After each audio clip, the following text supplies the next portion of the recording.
안녕하십니까. 여러분과 함께 기독교 사상과 교리를 공부하게 된 김성열 목사입니다. 우리 신학 과목이니까 우리 일단 기도하고 그렇게 수업을 시작하도록 하겠습니다. 기도하시겠습니다. 우리를 사랑하셔서 주님의 일꾼으로 삼아주시고 불러주신 주님 감사드립니다. 우리 학생들과 함께 이렇게 귀한 시간 갖게 하여 주시고 함께 또 신학의 길을 공부하게 하시니 감사드립니다. 주님께서 우리 모두에게 열심을 허락하여 주시옵시고 주님께서 또 이런 우리를 축복하여 주시사 주님의 일꾼으로 잘 준비되는 저희들 되기를 원합니다. 아버지 하나님께서 우리를 축복하여 주시사 그렇게 주님 나라를 위해서 쓰임받는 귀한 사람으로 준비되는 시간 되게 하여 주시옵소서. 우리에게 열정의 열정을 더하심을 믿습니다. 지혜를 주시사 잘 알아듣고 잘 깨닫고 또 주님의 사람으로 준비되는 저희들 되게 하옵소서. 모든 것 주님께 맡기며 사랑 많으신 우리 구주 예수님의 이름으로 기도드렸습니다. 아멘. 여러분 반갑게 생각합니다. 말씀드린 것처럼 제 이름은 김성열이고요. 천안 하늘소망교회에서 목회를 하고 있습니다. 현우식 교수님이야 당신을 소개할 필요가 없으시겠지만 저는 아무래도 여러분이 저를 모르기 때문에 어느 정도는 소개를 해야 할 필요가 있을 것 같습니다. 깊이 얘기할 수는 없고요. 많은 걸 얘기할 수는 없고, 저는 이제 91년도에 서울신학대학에 입학을 했습니다. 성결교 목사죠. 그것도 긴 얘기인데, 이 시간에 얘기할 이유는 없을 것 같고, 기회가 되면 또, 나누겠습니다만은, 어쨌든, 서울신학대학에 입학을 했고, 거기서 대학원을 졸업을 했습니다. 그리고 이제 공부를 하는 과정에서 좀 더 공부를 했으면 좋겠다 하는 생각이 늘 있었습니다. 그래서 원래는 영어권 가서 공부를 하고 싶었는데 이런저런 여건이 안 돼서 군 생활하면서부터 독일어를 준비를 했습니다. 그래서 독일권으로 유학을 가야겠다 생각을 하고 2000년도에 독일 빌레펠트라는 도시에 베텔 신학교가 있습니다. 지금은 없어졌는데 지금은 통폐합됐죠. 거기 가서 2년 반에 걸쳐서 처음에는 그 독일어 듣고 말하는 거, 물론 그 전에도 독일어를 읽고 이해할 수는 있었습니다만은 듣고 말하는 것은 또 다른 문제이기 때문에 그 독일어 회화 이런 것들을 배웠고 그리고 2년 반 동안 헬라어, 히브리어, 라틴어 수업을 듣고 시험을 쳤습니다. 독일에서는 신학생들이 그게 이제 국가시험입니다. 국가시험을 합격을 해야 그 다음 단계를 넘어갈 수가 있습니다. 그래서 저도 2년 반 동안 거기서 고전어 공부를 하고 그리고 박사학위는 보훔에서 했습니다. 빌레펠트에서 한 1시간 좀 더 걸리는 곳인데 거기서 제가 원래 크리스찬 링크 교수님 밑에서 공부를 하고 싶다 생각을 했는데 은퇴 2년 남겨두신 상태였습니다. 그래서 봤더니 조금 주저하시더라고요. 그래서 다행히 저를 받아주셔서 제가 크리스찬 링크 교수님 밑에서 6년 정도 공부하고 박사학위를 마치고 2009년도에 귀국을 했습니다. 그래서 이제 호서대에서 불러줘서 제가 호서대 교목을 천안 캠퍼스에서 1년 동안 했습니다. 그래서 여러분과 제가 아무 상관없는 건 아니고요. 여러분을 향한 또 호서대를 향한 그런 애정의 마음이 있습니다. 여러분이 잘 됐으면 좋겠고 또 호서대학이 잘 됐으면 좋겠고 그런 마음이 있고요. 또 교목을 그만두고서도 계속 교목실에서 설교 사역을 했습니다. 채플 설교 사역을 계속 했고요. 그리고 교목 1년 한 다음에 그 또한 얘기는 깁니다만은 개척을 할 수밖에 없는 그런 상황이 됐습니다. 그래서 지금까지 하늘소망교회에서 개척 이후에 계속 하늘소망교회를 섬기고 있고 이렇게 즐겁고 행복한 마음으로 하고 있습니다. 뭐 제가 이렇게 유학 생활하면서 굉장히 좋았던 것 중에 하나는, 저는 이제 조직 신학을 공부를 했습니다만은 그냥 조직 신학, 전통 흔히 생각하는 그런 조직 신학만 공부한 것이 아니고 성서 신학적으로 논증하는 또 훈련도 배웠습니다. 그래서 여러분과도 그런 방법이 어떤 것인지 차츰 나눌 수 있으면 좋을 것 같습니다. 왜냐하면 우리는 철학 사상가가 되는 것이 우리의 목적이 아니고요. 단순히 시대와 소통하고 또 뭐 논쟁할 수도 있겠지만은, 그것보다 더 중요한 것은 우리가 성경적인 사상가가 되어서, 어차피 우리의 일터는 교회이기 때문에 성경적인 사상이 어떤 것인지 배우는 것이라고 생각을 합니다. 그래서 그런 쪽으로 여러분과 함께 공부를 해 나갔으면 좋겠다는 생각이 듭니다. 일단은 그런데 제가 여러분 이름도 모르고요. 아직 출석부도 받지 못했고, 그리고 얼굴은 당연히 모릅니다. 여러분도 이렇게 제 얼굴을 보는 게 뭐 영상으로 처음일 테니, 저도 적잖이 좀 어렵고 당황스러운 부분도 있습니다. 제가 준비한 것도 아니고, 강의를 준비한 것도 아니고, 이제 학기 중간에 부탁을 받은 것이기 때문에 이런 강의는 또 난생 처음 해보는 것이기도 합니다. 그리고 또 공부 기간이 뭐 짧지는 않았습니다만은, 제가 호서대를 나오면서, 교목실에서 나오면서 이렇게 강의할 기회가 많지 않았기 때문에 좀 그런 것들도 좀 기술이 녹슬었다고 할까, 뭐 그런 걱정도 됩니다만은, 어쨌든 저에게 준비된 이 시간을 제가 성실히 잘 감당하려고 합니다. 그래서 여러분들이 손해 보지 않도록, 여러분 인생에 해가 되지 않도록 노력해서 좋은 강의가 되도록 애쓰도록 하겠습니다. 제 이메일 주소하고 또 전화번호는 이제 앞으로 이 강의를 여러분이 이제 듣고 나면 자연스럽게 뭐 또 저에게 추석부도 넘어올 것이고, 여러분 뭐 연락처도 어떻게 알게 되지 않을까 싶습니다. 그렇게 되면 뭐 메일이 됐든 또 문자가 됐든 또 카톡이 됐든 그렇게 소통할 수 있는 길이 열리게 될 겁니다. 그때 제가 전화번호하고 이메일 주소는 알려드리도록 하겠습니다. 뭐 그거는 반드시 필요하죠.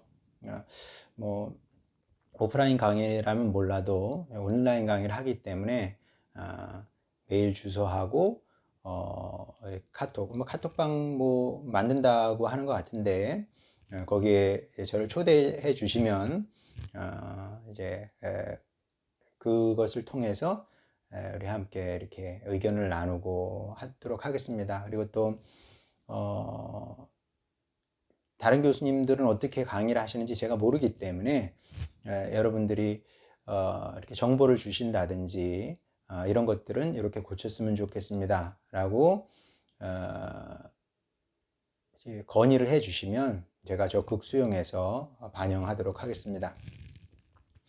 그리고 이제 교과서 문제인데, 현우식 교수님께서 그 강의 계획안에 올리신 그 교과서는 절판이 됐습니다. 여러분도 아시겠지만. 그래서 뭐 중고 서점을 통해서도 살 길이 없고요. 그래서 어떻게 할까 생각을 하다가 마침 저자가 알리스터 맥그라스더라고요. 근데 이분의 특징은 다작성입니다. 엄청나게 책을 많이 쓰셨고 비슷한 책도 많이 쓰셨습니다. 근데 이제 현우식 교수님께서 교과서로 정해주신 그 책보다 나중에 나온 책이고 더 발전된 책이다, 이렇게 말할 수 있을 것 같습니다. 그런 책이 있는데 제목은 신학이란 무엇인가 라는 책인데, 복 있는 사람 출판사에서 출간이 됐고요. 그리고 뭐 흔히 벽돌책이다 이렇게 얘기를 하는데, 벽돌책임에도 불구하고 장점은 잘 읽힌다는 것, 그리고 매우 잘 쓴 책이라는 것, 그리고 읽으면 많이 도움이 된다는 것, 그런 겁니다. 그리고 특별한 뭐 어떤 신학 조류라든지 어떤 신학자를 거부하고 뭐 찬성하고 이런 분위기가 아닙니다. 그래서 가급적 그 중간에 서서 정리하려고 해놓은 책이기 때문에 여러분들이 구입해서 읽으시면 도움이 되리라 확신합니다. 그래서 그 책을 구입하실 수 있으면 뭐 구입하면 좋고요. 뭐 우리 도서관에도 분명히 이 책은 있을 테니까 한번 확인해 보시고 도움이 되겠다 싶으면 구입하시는 것을 적극 권장합니다. 그리고 1000페이지가 넘는 책임에도 불구하고 요즘 나오는 책들은 1000페이지 넘어가면 뭐 7만 원도 하고 8만 원 하는 책들도 있거든요. 그거에 비하면 4만 원대인가 그런 것 같습니다. 그래서 구입하기에 이제 부담스러운 액수이긴 하지만 그래도 뭐 두께에 비해서 두께에 비하면 뭐 저렴하다고는 할 수 없지만 그래도 참아줄 만한 책이다, 이렇게 생각할 수도 있겠습니다. 그리고 이제 그 평가 방법에도 여러분이 이제 관심이 있을 텐데요. 뭐 출석 당연히 중요하겠죠. 제일 중요한 것은 역시 성실성입니다. 출석인데 출석을 어떻게 이제 관리를 하느냐, 출석을 어떻게 관리하느냐, 제가 이제 곰곰이 생각해 보니 이런저런 방법도 있습니다만은 어느 정도 피드백이 있어야 될 거 아닙니까? 제가 강의를 이렇게 올리면 여러분이 이제 강의를 듣고 간략하게 요약한 것을 메일로 보냈으면 좋겠다, 그런 생각이 듭니다. 그래서 어쨌든 이 강의를 월요일 날은 제가 올릴 생각인데, 그러면은 제가 그 조교님하고 한번 얘기를 해서요, 어떤 식으로든 여러분에게 제 이메일 주소가 가게끔 그렇게 하겠습니다. 그럼 여러분이 제 이메일로 여러분이 요약한 것, 뭐 많이 요약할 필요는 없을 것 같습니다. 뭐 한 5줄에서 뭐 A4지로 5줄에서 10줄 사이 간략하게 요약해서 보내주시면 그것을 출석으로 인정을 하고요. 뭐 근데 뭐 이번 주 강의를 다음 주에 듣고 올리면 조금 그거는 그렇겠죠. 그래서 토요일까지, 그러니까 이번 주 강의를 토요일까지는 다 들으셔야 되고, 그래서 토요일까지는 그 강의 내용을 짧게 요약을 해서 메일로 보내시고, 그리고 보냈다고 저에게 카톡이든 문자든 보내주시면 제가 출석으로 인정하고, 또 그 내용을 보고 점수를 매기는 걸로 하도록 하겠습니다. 그러나 이제 뭐 그게 전부일 수는 없고요. 종강 후에 뭐 보통 이제 그 종강 하기 전에, 그러니까 마지막 주가 되겠죠. 16주 차에 기말고사 시험을 보는데, 뭐 지금 비대면이기 때문에 이렇게 필기 시험을 볼 수가 없습니다. 그래서 소논문을 여러분 제출해 주시면 되겠습니다. 소논문은 아직 학부 학생이기 때문에 큰 부담은 드리지 않겠습니다. 그래서 강의 내용 중에 뭐 현우식 교수님께서 강의하신 것도 괜찮고요. 제가 강의한 내용도 괜찮습니다. 그 중에서 여러분 마음에 드는 주제를 골라서 A4지 5매 정도로 그 이상 넘어가는 것도 그닥 환영하지 않습니다. 5매 안쪽에서 그 소논문을 준비해서 써서 저한테 또 메일로 보내주시면 되고요. 그리고 이제 제가 가장 중요시 여기는 것은 얼마나 학생이 주제를 혹은 글을 잘 소화했느냐 하는 그겁니다. 그러면 그걸 어떻게 알 수 있을까요? 보통 학생들에게 페이퍼를 써서 내라 이렇게 얘기를 하면, 아니면 뭐 어떤 책을 읽고 평가하는 글을 써서 제출해라 그러면 보통 뭐 어떤 페이지에서 어떤 문장을 따오고 또 어떤 페이지에서 어떤 문장을 따오고 뭐 이런 식으로 해서 짜집기를 해서 제출하는 경우를 많이 보게 됩니다. 그거는 대단히 좋지 않은 방법이고요. 원래 어떻게 해야 되냐 하면, 책을 읽었으면 책을 덮어야 됩니다. 책을 덮고 아니면 책에서 중요한 단어 아니면 개념들만 몇 개 메모를 합니다. 그리고 그 메모지를 보고 내가 내 언어로 내 생각을 가지고 새롭게 글을 써야 됩니다. 그게 진짜 내 글이 되는 것이고, 그리고 그렇게 써야 이제 사람의 이제 사고력이 발전하게 되는 거거든요. 그래서 딱 보면은 압니다. 여러분이 어떤 뭐 책을 뭐 베꼈다든지 다른 사람 글을 가지고 왔다든지 그런 거는 이게 티가 나거든요. 말이 안 되는 경우도 있고, 그리고 그게 뭐 어렵다든지 지나치게 문체가 만연체라든지 뭐 이런 전형적인 특징이 있습니다. 그래서 보면 아니까 뭐 교수님들이 그냥 그 학위를 따는 건 아니니까요. 그렇게 하지 마시고 성실하게 책을 읽고 여러분이 소한 만큼, 이해한 만큼 쓰면 되는 겁니다. 그래서 그렇게 5페이지 정도 제출하면 되겠고요. 그리고 이제 현우식 교수님 강의를 보니까 대체로 30분 정도 강의를 올리셨더라고요. 그래서 저도 뭐 3, 40분 넘어가지 않도록 그렇게 하도록 하겠습니다. 아무래도 온라인 강의다 보니까 길어지면 집중하기도 쉽지 않고, 그래서 한 30분 정도에서 이렇게 자르신 것 같은데 저도 그렇게 하도록 하겠습니다. 자, 이제 오늘은 첫 시간이고, 그래서 이제 강의 명칭은 여러분도 아시는 것처럼 기독교 사상과 교리입니다. 기독교 사상과 교리. 자, 이거를 여러분과 하고 어떻게 나눌 수 있을까요? 기독교 사상의 역사가 2000년입니다. 엄청난 분량이죠. 2000년 동안 얼마나 많은 학자들이, 얼마나 많은 목회자들이 기독교 사상을 발전을 시켰겠습니까? 그러니까 이 분량이라는 것은 어마어마하다 이렇게 말할 수밖에 없는 거죠. 뭐 구약 신학이든 뭐 성서 신학이든 교회사든 조직 신학이든 뭐 어느 분야든 뭐 가릴 것 없이 어떤 한 분야에 들어가게 되면 거긴 정말 대해가 펼쳐집니다.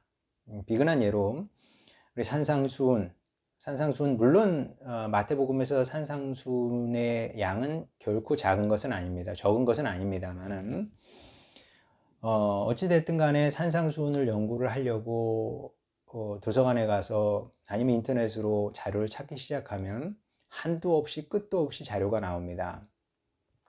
어마어마하죠.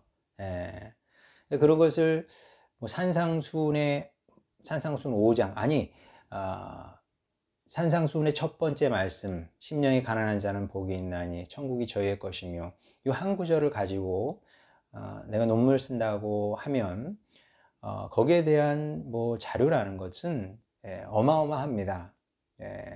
그래서 실제로 여러분이 뭐 공부를 하고 싶다 하면 제일 먼저 하는 게 연구사입니다. 내가 지금 여기에 관심이 있는데 산상수훈에 관심이 있는데 산상수훈을 이전 학자들은 어떻게 다루고 있는지, 이런 역사를 공부하는 거죠. 그러면 이제 보통 그 자료 그 양에 그 무게에 눌려서 이제 기가 죽게 되죠. 그게 이제 뭐 석사학위든 박사학위든 올라가게 되면 그렇게 이제 연구사가 이제 굉장히 중요합니다. 내 이전에 어떤 사람이 어떻게 공부를 했고 흐름이 어떻고 그 다음에 어떤 논쟁이 있었고 이런 것들 다뤄야 되거든요. 이해를 해야 됩니다. 자, 그러면 그 성경에 몇 장 안 되는 산상수훈도 그러니 기독교 사상, 기독교 교리, 뭐 내용이 어마어마할 수밖에 없는 겁니다. 그래서 이제 그 우리나라는 안 그런 것 같은데 서양에서는 복수 전공이 안 되는 과목들이 있습니다. 의학 복수 전공 안 됩니다. 그리고 법학도 안 되는 걸로 제가 알고 있어요. 법학도 이제 공부할 게 워낙 많기 때문에. 그 다음에 신학이 안 됩니다. 신학은 오래 공부해도 내가 아는 게 없구나 하는 생각이 들 만큼 지식의 양이 방대하기 때문에 신학도 그 복수 전공이 안 됩니다. 그만큼 이제 어려운 학문이라는 거죠. 근데 뭐 그렇다고 해서 여러분이 뭐 이렇게 뭐 걱정할 것은 아니고요. 신학은 칼 바르트 말처럼 정말 기쁘고 즐겁고 아름다운 학문이기도 합니다. 하나님을 알아가는 과정이기 때문에 하나님을 알아가는 길을 배우는 것이기 때문에 신학은 그런 점에서 참 귀하고 아름다운 학문이다. 또 뭐 단순히 학문이라고만 할 수도 없는 거죠. 그래서 이게 신앙의 길이기도 한데 중세 우리 교부들이죠. 교부들의 글을 읽어보면 기도로 시작하는 책이 많이 있습니다.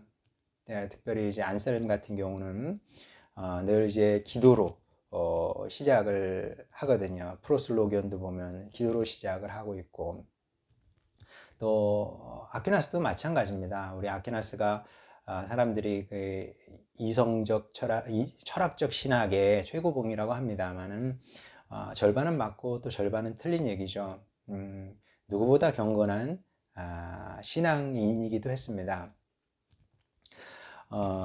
그렇게 이제 그 신학이라는 학문이 아주 독특한 건데 어쨌든 즐겁고 기쁘고 또 유익한 학문이고 또 길이고 그렇다. 그러니까 여러분이 이렇게 열린 마음으로 또 기대하는 마음으로 신학 수업에 어느 신학 수업이 됐든 임하면 되겠습니다. 그래서 이제 뭐 이 과목을 통해서는 저도 여러분에게 뭐 깊이 있는 지식을 전달할 생각은 없습니다. 일단 불가능하고요. 또 여러분이 학부생인 것을 생각을 할 때 너무 깊이 들어가면 이제 어렵기도 하고 오히려 그 흥미를 잃을 수도 있습니다. 그래서 저는 그렇게 생각을 합니다. 기독교 사상과 교리 이 시간을 통해서 너무 많은 것을 우리가 서로에게 기대할 것이 아니고 비유하면 그렇습니다. 우리나라를 알고 싶다. 자, 서양에 있는 어떤 사람이 우리 대한민국을 알고 싶다.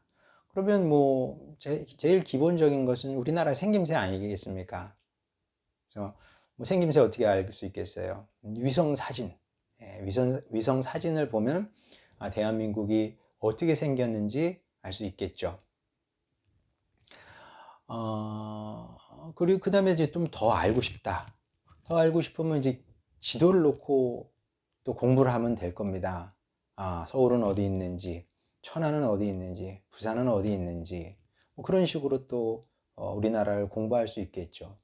근데 그걸 가지고도 좀 모자란다 싶으면 뭐 여행을 올 수도 있을 겁니다. 그래서 여행 와서 우리나라 이곳저곳 돌아다니면서 지방색이라든지 지방의 역사라든지 이런 것을 통해서 우리나라를 배워갈 수 있겠죠. 자, 근데 우리는 그렇게 심도 있는 공부라고 할 수는 없고요. 위성에서 사진을 찍는다, 우리나라 사진을 찍는다, 그 정도 수준에서 만족하면 될 것 같습니다. 그것도 잘만 찍으면, 잘만 찍어서 우리나라가 이렇게 생겼구나 하는 것처럼 우리도 그렇게 거시적으로 신학 기독교 사상이라는 것이 이런 것이구나, 이래서 이런 교리가 만들어진 거구나, 그런 것들을 배울 수 있다면 그것으로 충분히 유익하고 만족스러운 강의다, 저는 그렇게 생각을 합니다. 그래서 이제 오늘은 일단 삼위일체론입니다. 제가 삼위일체론에서 시작하고 싶어서 그런 것은 아니고요. 현우식 교수님 강의를 보니까 마지막 강의에서 신론 강의하시고, 그 다음에 이제 다음 시간은 삼위일체론을 강의를 하시겠다, 이렇게 말씀을 하시더라고요. 그래서 저도 교수님 또 말씀에 순종하는 자세로 삼위일체론을 준비를 했습니다. 여러분, 삼위일체론 하면 뭐가 생각이 나십니까? 삼위일체론 하면 저도 이제 학창 시절에 그 삼위일체론에 대한 논쟁을 많이 했거든요. 저는 이제 삼위일체론을 공부를 할 때 제일 먼저 느꼈던 그 기분은, 이게 말이 안 되긴 하는데, 말이 안 되는데 우리는 삼위일체를 고백을 하지 않습니까? 근데 이 말이 안 되는 것을 어떻게 말이 되게 설명을 할 수 있느냐. 결국 수업 시간에 논쟁이 그쪽으로 흘렀습니다. 그쪽으로 흘러서 나중에는 결국 어떤 학생은 이건 말이 안 되는 걸 이론적으로 설명한다는 게 무슨 의미가 있겠습니까? 이런 질문까지 했던 기억이 나는데, 그럼에도 불구하고 신학은 되든 안 되든 설명하려고 애를 써야 되는 겁니다. 이게 이제 신학의 사명이고 운명인 거죠. 되든 안 되든 간에. 그래서 이제 신학이 처음부터 이 작업을 했던 겁니다. 자, 그런데 삼위일체론의 어려움은 무엇에 있냐 하면, 자기의 생각을 내뱉는 순간 이단으로 정죄되기 쉽다는 겁니다. 쉽다는 것입니다. 그럴 수밖에 없어요. 왜냐하면 한 분 하나님을 강조하다 보면 세 분 하나님을 놓치게 됩니다. 세 분 하나님을 강조하다 보면 삼신론처럼 돼버립니다. 그래서 우리가 이제 그 삼위일체론 하게 되면 그 이단이 먼저 떠오르는 경우도 많이 있어요. 실제로 제가 그 학창 시절에 삼위일체론을 배울 때